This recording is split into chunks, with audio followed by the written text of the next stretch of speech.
우리 지난 주일에는 교회 하나됨을 위해서 우리가 살펴보았습니다. 교회는 하나 되는 게 중요해요. 왜? 그리스도의 몸이기 때문에, 바디이기 때문에, body of Christ, 몸이기 때문에 하나됨에 끼어지면 안 됩니다.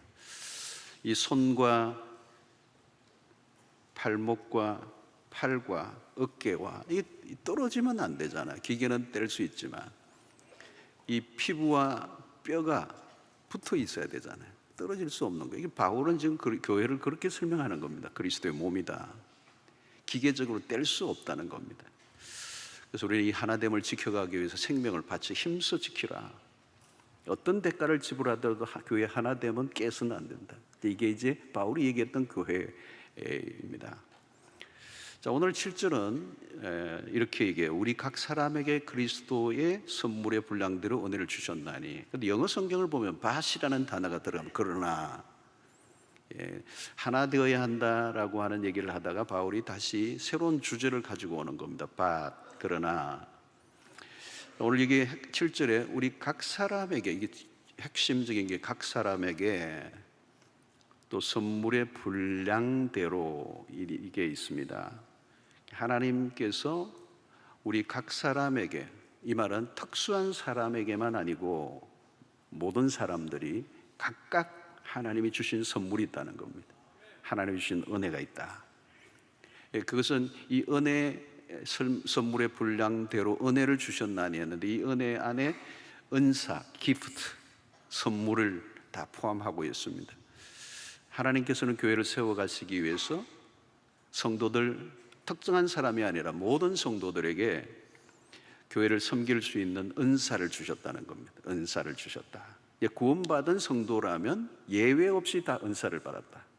교회를 잘 섬기도록, 그리고 주님의 몸된 교회를 세워가도록 하나님께서 선물들을 다 주셨는데, 나는 안 받은 것 같아.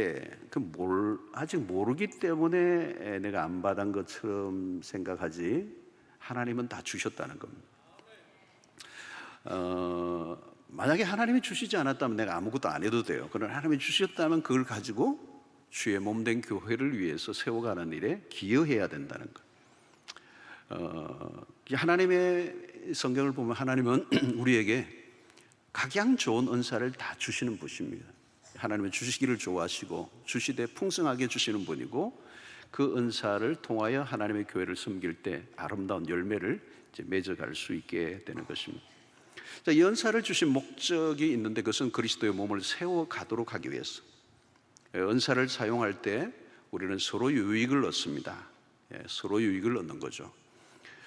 그런데 이 은사와 재능이라는 것이 좀 있는데요, 은사와 재능은 다른 것입니다. 재능은 자신을 위해 사용하는 것으로 끝나는 겁니다. 어떤 사람은 노래를 잘해요. 그 재능입니다. 타고났죠. 어떤 분은 노래를 너무너무 잘해요. 타고났어요. 그런데 그 재능을 가지고 돈을 벌기도 하고 인기를 얻기도 하고 유명해지기도 하는데, 그건 자기 자신을 위해 쓰는 거죠. 재능을 잘 가르치는 일타 강사, 그 재능입니다. 다. 그러나 그 재능이 사람들을 감화시키고 영적인 변화를 일으키는 쪽으로 쓰여지는 것은 아닙니다. 재능은 자기 자신에게 기울어져 있어요. 그러나 은사는 자신이 아니고 하나님의 영광과 교회 공동체를 위해 사용하기 위해 하나님이 주신 겁니다. 말을 잘 못해도 성령의 은사를 통해 설교자로 쓰임받을 수도 있습니다. 말을 잘한다고 사람들을 감동시키고 변화시키는 것은 아니거든요. 이게 성령의 은사라는 거예요. 저도 말을 참 못하는 사람인데 은혜를 주셔서 설교를 하게 하신 거죠.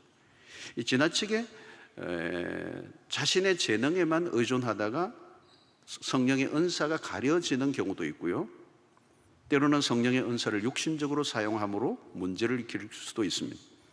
다양한 재능을 가지고 있지만 하나님을 위해 전혀 쓰임받지 못하는 사람들도 있습니다.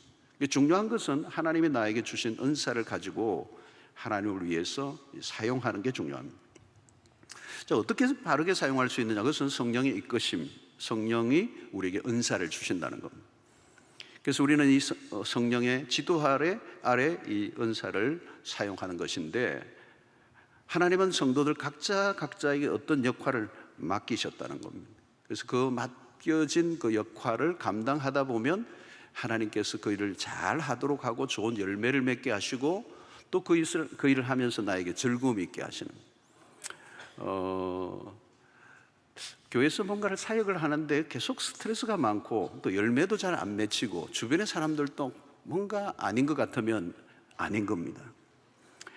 그러나 내가 하는데 기쁨이 있고 또 열매도 잘 맺히고 주변의 사람들도 좋은 평가를 해준다면 틀림없이 그것은 하나님께서 나에게 어떤 은사를 주셨다고 볼 수가 있습니다. 자, 오늘 이 바울이 지금 얘기하는 것은 교회의 각 사람에게 분량대로 주신 은사에 대한 얘기입니다. 이것은 교회 다양성을 얘기하는 겁니다.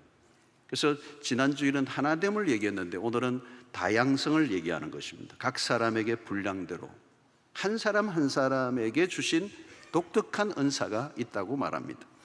그래서 로마서 12장 4절로 5절에 보면 우리가 한 몸에 많은 지체를 가졌으나 모든 지체가 같은 기능을 가진 것이 아니니 이와 같이 우리 많은 사람이 그리스도 안에서 한 몸이 되어 서로 지체가 되었느니라.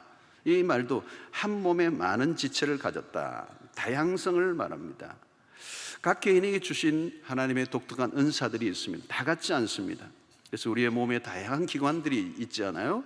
이런 그 기관이 그 기능대로 마음대로 움직여질 때 그 몸이 건강하게 자라갈 수 있다는 것입니다. 여기서 중요한 것은 하나됨을 획일화로 보면 안 된다는 거예요. 획일화.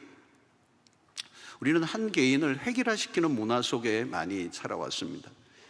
충분히 한 사람의 개성과 그가 가지고 있는 은사를 발휘하도록 하기보다는 획일화시켜서 규격화시켜버리는 경우들이 굉장히 많습니다. 그래서 우리는 단결 이렇게 하면서 유니폼도 익히고 마치 모든 행동을 똑같이 균일화시켜버리려고 하는 유혹을 우리가 받죠. 사실 한국 사회가 획일화가 좀 많이 있는 편입니다.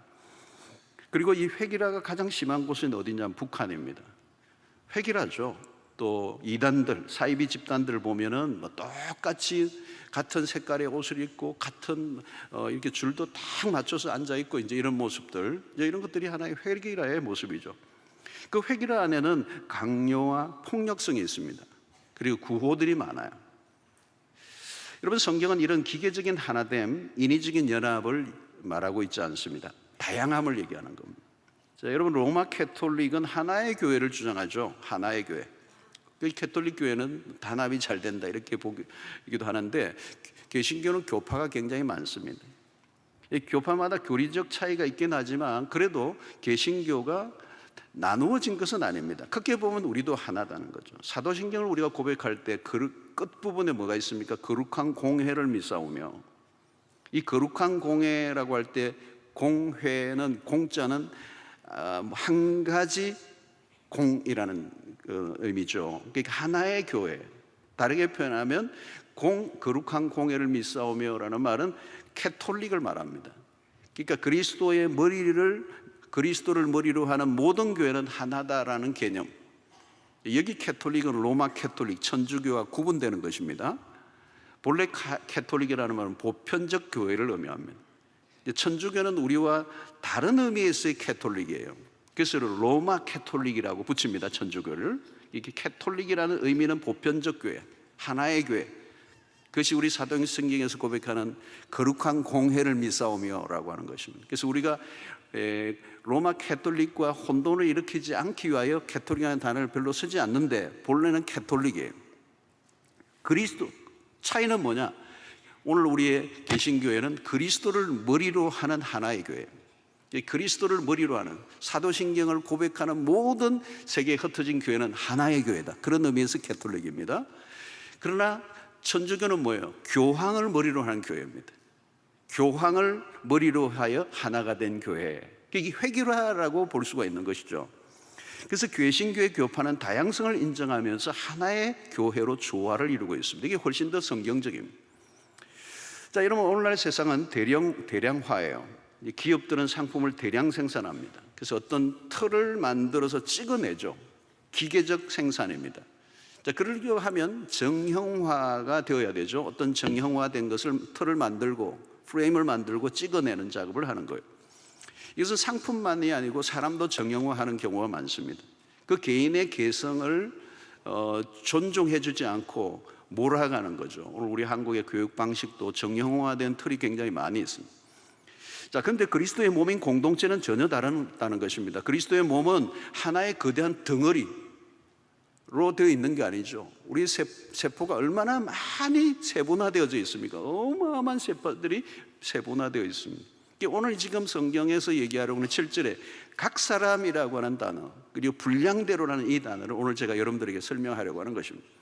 한 사람이 가진 독특성을 인정하면서 서로 긴밀하게 연결되어 하나가 되는 것. 몸은 각 신체들이 기능을 따라 자연스럽게 움직이는 것입니다. 그래서 교회도 모든 게 자연스러워야 합니다. 그리스도의 몸이기 때문에 그렇습니다. 여러분, 교회를 조직화하는 것은 굉장히 쉽습니다. 교회는 조직이 아닙니다. 조직화하려는 유혹은 늘 있어요. 교회가 커지면 조직화하려고 하는, 조직화하면 이렇게 획일화시키는 것입니다. 그리고 기계적으로 움직이게 만드는 거죠. 그러면 어떻게 되죠? 교회는 생명력을 잃어버리고. 이제 여러분, 이 몸이라고 하는 것은 얼마나 자연스럽습니까? 제가 설교를 하는데 지금 굉장히 자연스럽지 않습니까? 그런데 만약에 기계로 이게 오늘 설교하는 30분 동안 팔은 30번 기계적으로 흔든다면, 그리고 제가 이 위인을 먹은 것이 딱 정확한 타임을 정해서 타이머에서 몇 시간부터 몇 시까지 위가 움직이도록 하고, 그죠? 뭐 이런 것들이 기계적으로 한다면 가능하겠지만 생명력은 없는 것이고, 그렇게 되면 어떻게 되죠? 계속적으로 물리적 힘이 가해져야 그 기계는 움직이게 되는 것입니다. 그런데 이 몸은 그렇지 않아요. 그냥 자연스럽게 움직여가고 있는 것이죠. 너무도 자연스럽고 이 몸 안에 스스로의 어떤 에너지가 우리 안에 일어나면서 이 몸은 움직여가고 있는 것입니다. 만약에 물리적인 힘이 들어가면 거기는 경직되게 되는 것입니다. 여러분, 바울이 말하는 교회는 아주 굉장히 엄청난 신비가 그 안에 들어있어요. 그래서 성도들 한 사람 한 사람이 고유한 생명체로, 그리고 그에게 주어진 은사를 자발적으로 움직이도록 만들어주는 행. 이것이 몸 안에 있을 때 이 상호작용이 일어나므로 그 교회가 세상과 전혀 다른 형태의 조직체로 움직여 가게 되는 것입니다. 자, 그런데 여기에서 다양성을 인정하면서 다양성이 하나됨을 깨지 않는 다양성을 얘기합니다. 개인의 은사를 충분히 발휘하지만 공동체 안에서 조화를 이루도록 하는 것입니다. 개인의 자유로움이 공동체의 하나됨을 깨는 쪽으로 가서는 안 된다. 다양하나 조화로워야 한다. 이게 그리스도의 몸의 교회의 특징입니다. 여러분, 성령이 함께하는 공동체의 특징은 조화예요. 겉으로는 무질서해 보이는데 신기하게 조화를 이루는 것입니다. 왜? 성령이 그 은사를 각 사람에게 주시고 성령이 그 공동체를 통제하고 계시기 때문에 때로는 무질서해 보이지만 성령이 각 사람을 자유롭게 움직이심으로 조화롭지 않아 보이는데 그게 조화가 되는, 무질서 같은데 질서가 이루어지는 역사가 일어나는데, 그것은 성령이 그 공동체 가운데 일하고 계시기 때문에 일어나는 거죠. 그래서 다양한 사람들이 모여 있는데 신기하게도 하모니를 이루면서 모두가 함께 이렇게 역동적으로 움직이는 교회가 된다면 그 교회는 굉장히 강력한 교회가 될 수가 있는 것입니다. 그래서 오늘 하나님께서 우리에게 주신 그 성령 은사는 성령이 주신 것이고, 성령께서 우리의 모든 성도들을 움직여 나가시는 주도권을 갖고 계시고, 또 교회 머리는 그리스도이시기 때문에 우리가 그 은사를 사용할 때 그리스도에게 집중하게 될 때 교회는 다양함 속에서도 또 하나됨 속에서도 다양함을 이루어가는 이 아름다운 신비적 조화가 일어나는 곳이 교회인 것입니다. 특별히 한 사람이 모든 것을 다 잘하도록 만들지 않았습니다. 서로의 도움이 필요하다는 것이죠. 나만의 은사로가 아니고 서로의 은사가 긴밀하게 연결되어 건강한 몸을 이루어가는. 그래서 다른 사람이 은사를 사용할 때 우리는 지지하고 박수를 쳐줘야 합니다. 그리고 다른 은사와 비교하거나 또 어떤 은사가 크고 작다 이렇게 평가해서는 안 됩니다. 또 다른 사람의 은사를 질투해서도 안 되죠. 나는 왜 이런 은사인가? 여러분, 은사에 따라 어쩔 수 없이 드러난 것이 있고 드러나지 않는 게 있습니다. 우리 신체도 그렇잖아요. 이 얼굴은 드러나 있습니다. 손도 드러나 있지만 감춰져 있는 부분이 훨씬 더 많죠. 오장육부가 다 감춰져 있고요. 뼈도 여러분 중요하지만 감춰져 있잖아요. 신경조직과 혈관들이 다 보이지 않습니다. 보이는 것이 중요한 거 아니죠. 모두가 중요한 것입니다. 오늘도 저는 이 보이는 역할을 하니까 사람들에게 드러나 있습니다. 그러나 보이지 않는 영역 속에서도 지금도 교회를 움직여가는데 매우 중요한 역할을 하고 있는 분들이 굉장히 많이 있어요. 그런데 여러분, 이 은사에 따라 움직이는데 은사에 따라 사람들은 서열을 매기거나 더 높거나 낮거나 이게 평가하고 또 질투하고 했던 것들이 사실 고린도 교회 안에서 일어났는데, 그것은 사실 미성숙함에서 일어난 것입니다. 여러분, 교회가 움직여 나가는 모든 부분에 있어서는 내 은사와 직분이 드러나거나 드러나지 않거나 모두가 귀중한 역할을 하고 있다고 성경은 말하고 있습니다. 여러분, 우리는 은사를 따라 열심히 하는 것도 중요하지만 다른 사람의 은사를 격려해야 되고요, 또 그 은사를 사용할 때 자기 과시나 자랑으로 가서도 안 되는 것입니다. 여러분, 눈이 예쁘다고 얼굴에 한가운데 크게 눈이 하나 있으면 그게 기형이죠. 또 코가 멋지다고 너무 엄청나게 이 코는 정말 매력적인 코야, 그래서 좀 더 키워야 돼, 그러면 그게 이상한 거잖아요. 여러분, 은사는 자기를 드러내기 위해서나 과시하기 위해서나 자랑하기 위해서 주어진 게 아닙니다. 그래서 이 매우 중요한 것은 은사를 사용할 때 조화, 이 하모니가 중요합니다. 열심히 지나쳐 조화를 깨버린다면 그 열심은 문제가 있다는 것입니다. 그래서 교회 안에서 직분이나 은사를 사용할 때 너무 자기 자신들을 도드라지게 하려고 노력하는 그런 일들은 교회 전체의 하모니를 깨는 일이죠. 그래서 우리는 몸 안에 녹아 들어가는, 여러분, 뼈가 너무 나는 너무 감춰져 있어, 뼈를 좀 드러내고 싶어, 그러면 큰일 나는 거잖아요. 여러분, 우리의 모든 이 은사와 직분들을 사용할 때 절제가 필요하다. 아마 오늘 이런 메시지는 교회 봉사하고 있는 분들에게 필요한 메시지인데요, 교회 안에 주신 은사와 직분은 그 어느 것도 독립적인 게 없다는 겁니다. 그래서 몸의 하나됨을 위해 존재하는, 몸이 하나됨을 위해서 존재하는 것이 몸을 깨뜨리도록 하신 위해서 은사를 주신 것은 아무것도 없다. 그래서 우리는 교회를 섬길 때 항상 우리 자신을 점검해 보아야 합니다. 또 우리 자신이 받은 은사를 사용하지 않으면 어떻게 되느냐, 이제 이 부분을 우리가 좀 살펴보려고 하는데, 몸의 건강성에 문제가 생깁니다. 여러분, 눈이 한번 한쪽 눈이 문제가 생기면 한쪽 눈에도 문제가 또 이어서 생기죠. 이게 아무래도 한쪽이 좀 힘들면 또 한쪽만 쓰니까 한쪽도 이제 결국 문제가 생기게 된다는 겁니다. 다리도 마찬가지죠. 여러분, 한쪽의 다리의 관절이 문제가 생기면 곧 반대쪽의 다리에 문제가 생길 가능성이 있습니다. 한쪽에 문제가 생기니까 결국은 다른 쪽에 계속 써야 될 수밖에 없고, 그 쓰다 보면 그 다리도 문제가 생기게 되는 겁니다. 팔이 아프면 팔이 아픈 게 아니죠, 여러분. 몸이 아픈 거라고 얘기하는 겁니다. 팔과 몸은 분리되어 있지 않기 때문에 팔이 아프면 몸이 아픈 것입니다. 그래서 우리가 이제 이 몸을 보면 직업도 보인다고 그러잖아요. 자기가 하고 있는 직업과 이 뼈나 몸 전체 형태가 다 바뀌는 거잖아요. 굉장히 무거운 짐을 많이 나르는 그런 역할을 하는 사람은 그 짐을 어떻게 지느냐에 따라서 몸 구조도 뼈도 이제 달라지게 되는 것이죠.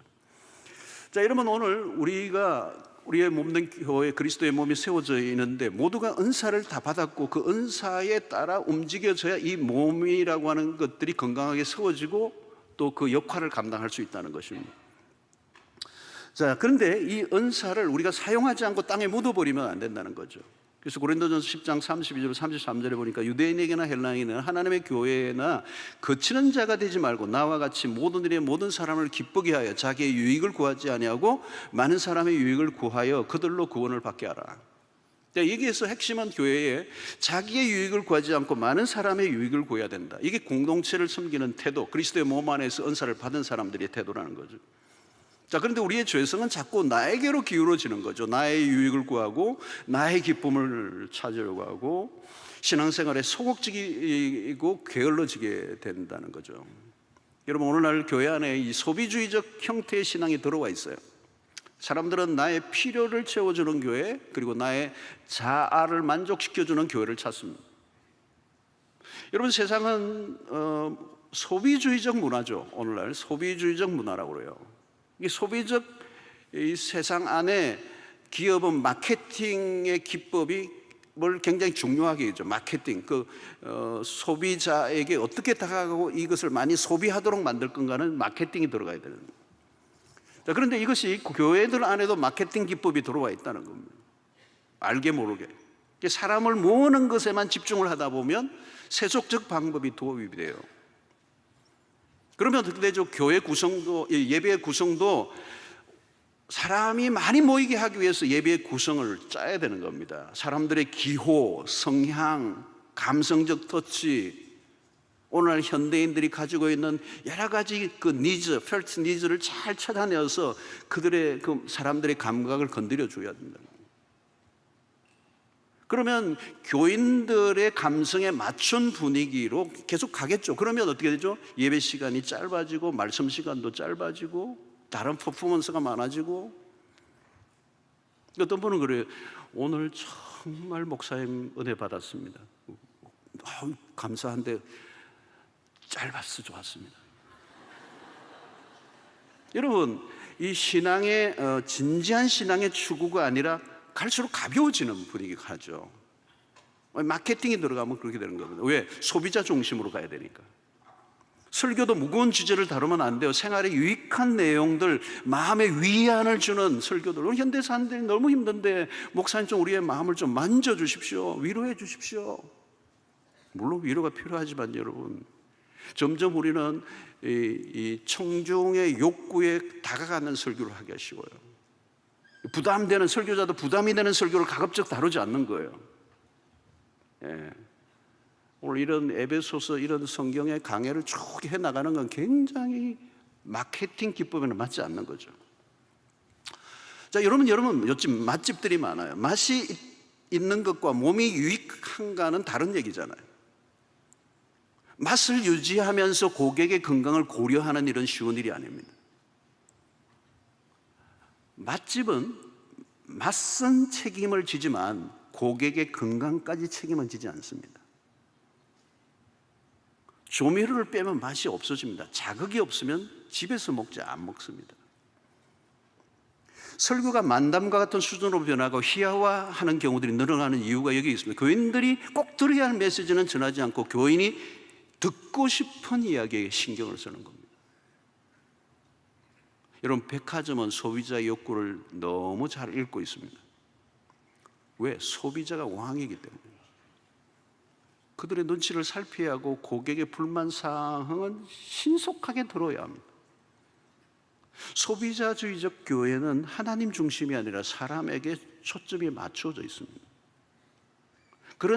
결국 그런 교회 교인들은 주일날 예배당에 앉아 있지만 무기력한 청중들로 남아 있습니다. 교인들이 서비스를 받는 고객과 같은 형태로 남게 되면 그 교회는 오래가지 않아 위기를 맞게 될 것입니다. 고객은 왕입니다. 그러나 교회는 다릅니다. 교회는 사람 중심이 아니라 하나님 중심이어야 합니다. 사람 눈치가 아니라 하나님 눈치 보아야 합니다. 사람이 주인이 되면 안 돼요. 교회의 주인은 언제나 오직 예수 그리스도이십니다. 고객이 왕이라는 문화에 젖어 살면 주일날 교회에 왔어도 아직 왕의 의식에서 빠져나오지 않을 수 있습니다. 내 마음에 들지 않거나 조금이라도 불편하면 언제든지 떠나버립니다. 교인이 고객으로 전락하면 교회는 종교 상품을 개발하기에 바빠집니다. 그러나 고객을 계속 붙들어 놓는 일은 어려운 일입니다. 또 붙들어 놓은들 의미가 없습니다. 고객 심리는 늘 변덕스럽습니다. 고객은 영적 관심보다 자신의 취향을 추구합니다. 하나님 나라보다 자신의 개인의 행복과 안녕에 더 관심이 많습니다. 여러분, 예수님의 공생애 동안에 따르던 군중들이 굉장히 많았습니다. 언제 폭발적으로 늘어났습니까? 오병이어 사건 이후에요. 아니, 보리떡 5개와 물고기 2마리로 5,000명이 먹고도 남게 하는 이 기적을 행하신 예수를 보면서 그들이 찾고 있던 메시아, 경제적 메시아, 떡을 주는 메시아, 대박인 거죠. 그러나 예수님은 그 사건 이후에 무수한 무리들이 따르지만 예수님은 그들을 피했습니다. 왜? 그들이 예수를 따르는 이유는 예수를 쫓는 게 아니라 그들이 필요한 그들의 빵을 찾는 사람들이었기 때문에. 여러분, 그 청중들이 다 어디에 갔죠? 나중에 요한복음 6장 66절에 빨리 답을 줘요. 그때부터 그의 제자 중에서 많은 사람이 떠나가고, 예수님의 제자라고 자처하는 사람들이 다 떠나가요. 다시 그와 함께 다니지 않아요. 이게 오늘날 현대 소비주의적 교회 안에 청중으로 남아있는 사람들의 모습과 똑같아요. 그리스도의 몸이라는 관점에서 보면 교회 대형화는 건강의 위험이 높아집니다. 제가 호주에서 목회를 하는데 갑자기 성도들이 많이 늘어나요. 커지기 시작하는데 좋은 부분, 목회자가 성도들이 늘어나니까 좋은 일이죠. 근데요, 저는 두렵더라고요. 와, 왜 이렇게 많이 모이지 갑자기? 난 돌볼 수 없는데 갑자기 이 많은 사람을 내가 어떻게 돌보지? 여러분, 양적 성장과 질적 성장의 균형은 쉽지 않습니다. 교인들이 많아지면요, 목양보다 방목이 많아집니다. 일은 많아지는데 일을 하는 사람보다 도움을 필요로 하는 사람들이 늘어납니다. 여러분, 조직 관리는 쉬워요. 그러나 그리스도의 몸이라고 하는 관점에서 교회는 다른 것입니다. 목양은 매우 인격적인 것이고 1대1의 관계 속에서 진행되는 굳은일이고 길고 긴 싸움에 많은 에너지가 들어가는 게 목회예요. 눈에 보이는 것보다 눈에 보이지 않는 일이 더 많은 것입니다. 영혼을 돌보는 일이기 때문에. 여러분, 사람의 수가 많아지면 돌봄의 한계를 느낍니다. 사각지대가 생깁니다. 우리 교회 같은 대형교회 역시 목회적으로 보면 굉장히 많은 과제를 안고 있습니다. 조직체도 마찬가지죠. 일정한 수준의 사이즈 정도면 대충 관리, 매니지먼트 하면 됩니다. 그러나 사이즈가 커지면 경영이 들어가야 합니다. 거대한 몸집을 유지해 가고 가면서도 본질을 지켜가는 것, 이게 어려운 거잖아요. 여러분, 그리스도의 몸으로서가 아니라 조직체로서 기계적으로 움직여가는 그 순간부터 교회는 생명력을 잃어버립니다. 여러분, 교회의 생명력이 그렇게 중요한 겁니다. 그냥 덩치만 크고 움직이면 둔탁해지면 쇠퇴의 작용이 커집니다. 그래서 한때는 큰 대형교회였는데 쇠퇴와 몰락의 힘의 지배를 받으며 역사 속에 사라지는 교회가 한두 교회가 아닙니다.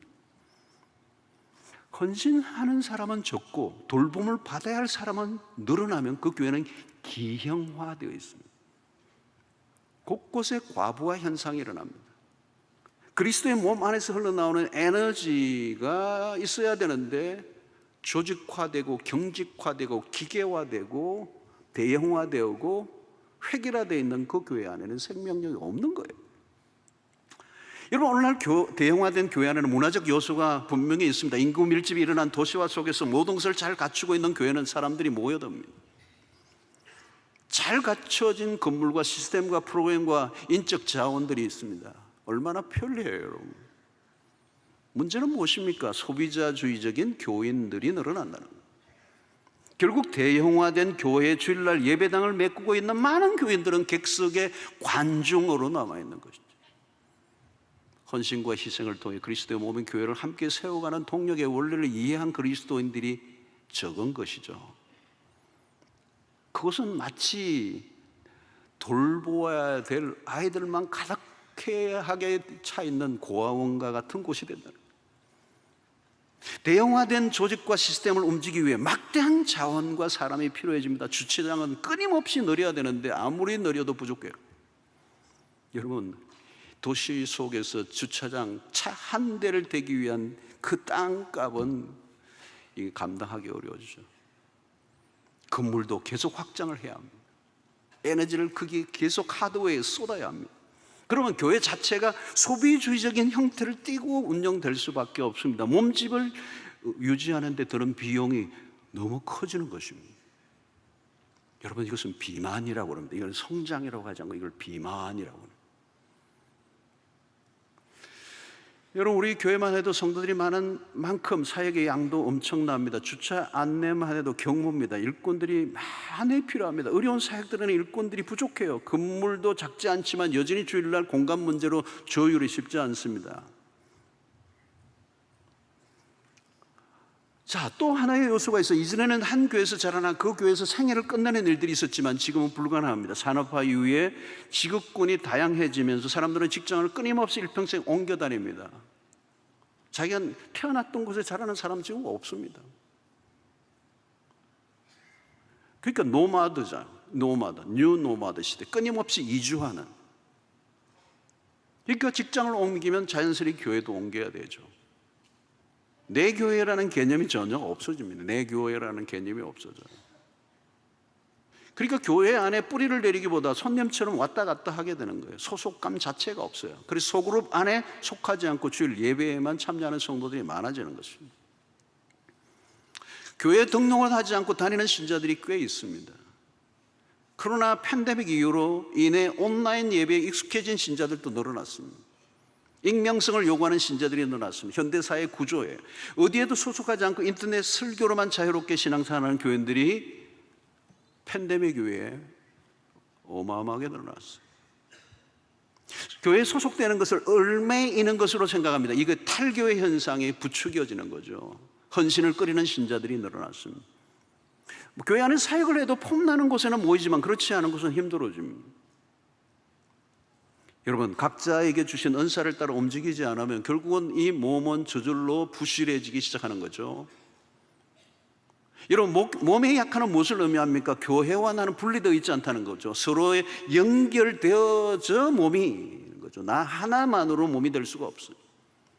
교회가 건강하게 자라면 그 안에서 누가 혜택을 누리는 것입니까? 바로 나죠. 나와 교회는 같은 운명체라는 것을 바울은 그리스도의 몸이라는 것을 통해 설명해 주고 있는 겁니다. 성도 여러분, 교회는 서비스를 받는 곳이 아닙니다. 내가 서비스하는 곳입니다. 서비스라는 영어 단어 자체가 예배라는 단어잖아요. 월십이라는 단어로도 쓰지만 서비스라는 단어가 예배라는 단어예요.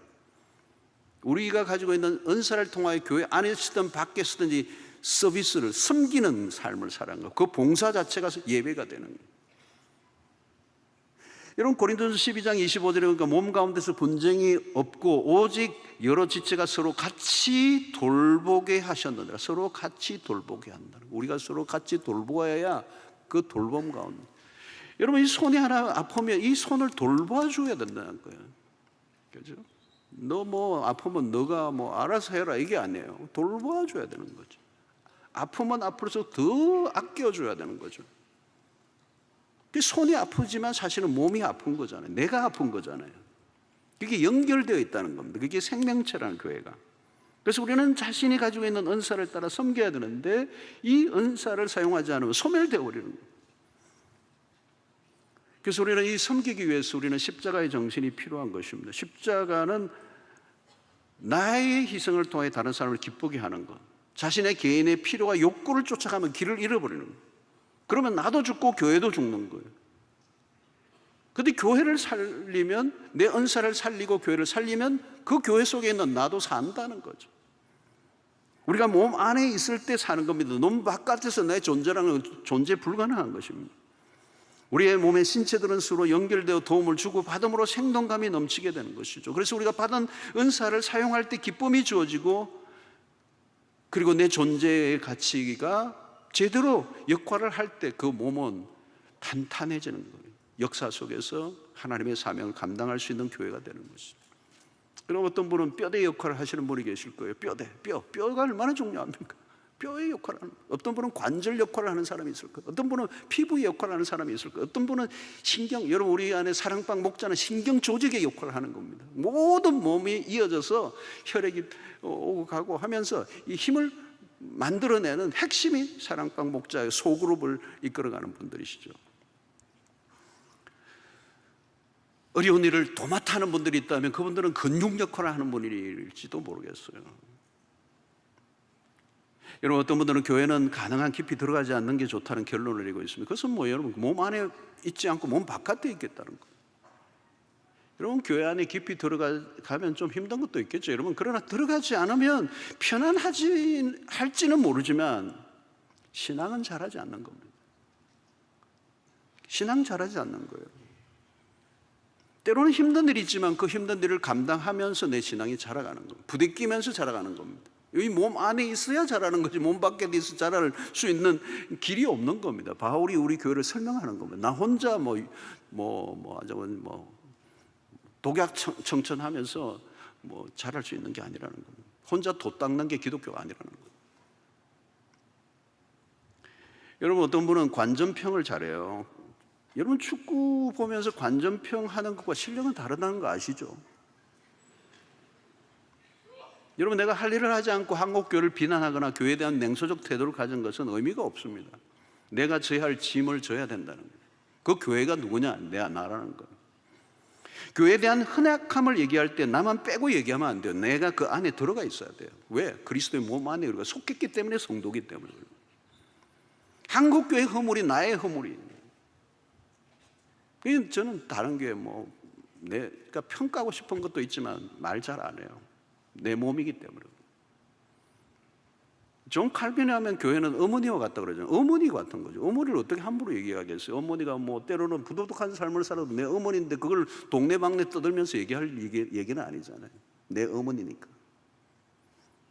짐을 함께 지고 가야 됩니다. 짐을 함께 지고 가라는 거예요. 오늘 각 사람 가운데 주신 분량대로 주신 은혜가 있다는 거예요. 여러분 요즘은 우리가 설교를 많이 듣고 좋은 목사님들 설교를 듣고 하니 기가 막혀도 관전평이 높아져 버렸어요. 말은 많이 할 수 있지만 그것이 내 신앙의 실력으로 나타내는 것으로 증명되지 않으면 아무 의미 없는 것이 되고 만다. 여러분 우리는 편안함이 목표가 아니고 성숙이 목표예요. 이게 에베소서의 굉장히 중요한 머추리티라고 하는. 근데 이 성숙이라는 것이 나만으로는 불가능하다는, 그리스도의 몸 안에서 서로 연결되어 있을 때 그 안에서 때로는 힘들고 어렵지만 내가 자라간다는 거예요. 사랑하는 성도 여러분, 하나님으로부터 받은 은사가 무엇인지를 자세히 보십시오. 하나님이 안 주신 게 아니에요. 다 주셨어요. 왜? 그리스도의 몸을 위해서. 하나님이 안 주실 리가 없어요. 그래서 에베소서 4장과 로마서 12장과 그리고 고린도서 12장이 이 은사에 대해서 얘기를 해요. 여러분 이 은사는 놀라운 것입니다. 여러분 제가 시간이 없어서 다 얘기할 수가 없겠는데, 여러분 섬기는 은사 있잖아요. 섬기는 게 은사입니다. 여러분 아무나 섬기는 게 아닙니다. 어떤 사람은 섬기다가 화가 납니다. 은사가 아니라서 그럽니다. 다른 사람의 사역을 돕는 일에 평범 이상의 능력입니다. 이게 은사를 받으면 그렇습니다.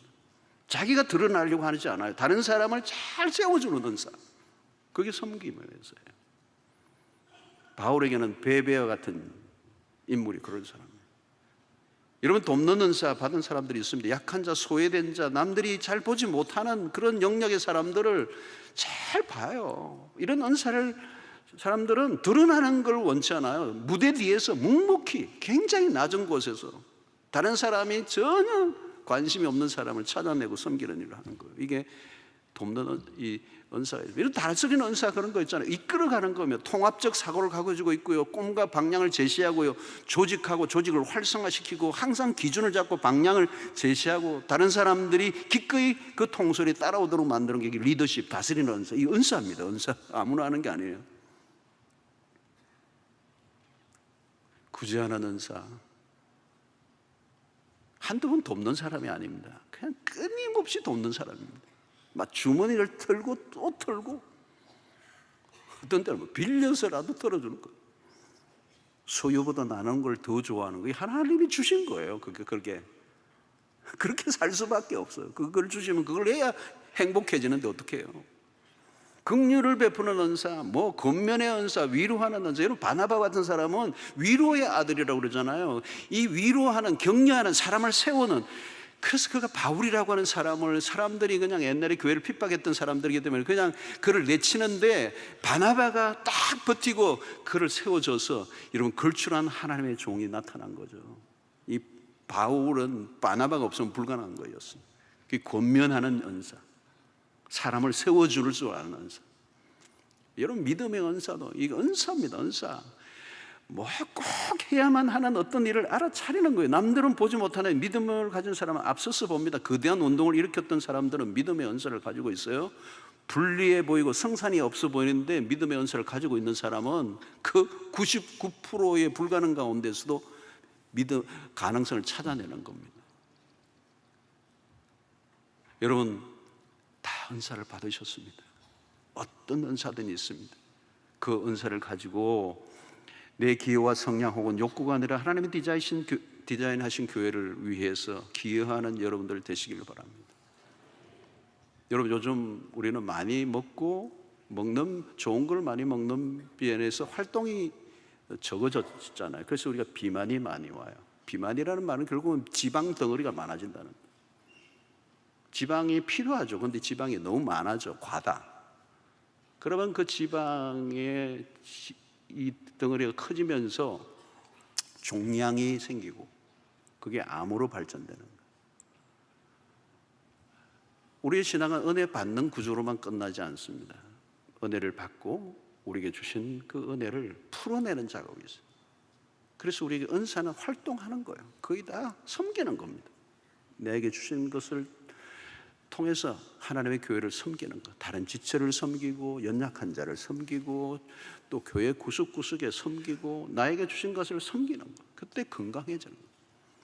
오늘 우리의 주의 몸된 교회에 그 은사를 가지고 섬길 때 개인이 복이 되고 우리 공동체가 복이 되고 우리 교회도 마찬가지입니다. 우리 교회가 큰데 우리 교회만을 위해서 존재하고 우리 주차장 넓히고 그냥 건물 넓히고 우리 먹고 소비하는데 우리가 다 써버리면 이 교회는 이제 비만한 교회예요. 역사 속에 이게 끝나는 겁니다. 그래서 우리는 끊임없이 나누어주고 끊임없이 주변을 돕고 연약한 교회를 섬기고 연약한 이웃을 돕고 최근에 놀라운 일들이 일어났어요. 우리가 이 보호시설에서 자라는 우리 교회가 다양한 사역을 하지만 보호시설에서 자라는 우리 이제 18살 되고 이러면 그 보호시설에 있을 수가 없어요. 내보내 한 500만 원 주고 내보내요. 그러면 대책이 없어요. 그러면 곁길로 갈 수밖에 없어요. 그 사역을 우리가 지금 하고 있는데 희한하게 최근에도 어느 한국 여러분들에게 다 알 수 있는 기업이 이런 사역을 하고 있는 교회와 매치하기를 원해서 어느 신문사와 연결했는데 그 신문사의 기자가 수영로교회하고 연결을 시켜줬어요. 그래서 이 사역을 더 원활하게 할 수 있는 길이 열렸어요. 하나 신비한 일들이 일어나요. 여러분, 하나님의 교회가 교회다워질 때 이 세상을 바꿀 수 있는 줄로 믿습니다. 그 일에 우리 모두가 들어가 있어요. 그리고 여러분들에게 은사를 주셨어요.